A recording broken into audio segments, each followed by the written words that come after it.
Halo dulur SAHSUN, Sampurasun.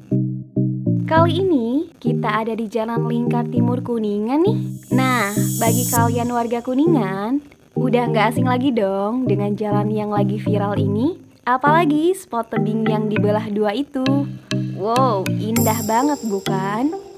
Mimin ada info nih, kalau jalan ini nantinya akan tembus ke Kadugede loh. Bagi kalian yang dari arah Cirebon dan sekitarnya, bisa langsung masuk dari arah Sampora atau Tugu Ikan. Yuk kita lihat-lihat ada spot apa aja sih di jalan yang lagi viral ini. Let's go! Yang pertama, di sepanjang jalan dari arah Cirebon, dulur-dulur semua bisa singgah nih di warung kopi pinggir jalan dengan spot pemandangan Gunung Ciremai. Harganya murah kok, gak bakal sampai 10.000 segelasnya. Sambil ngalur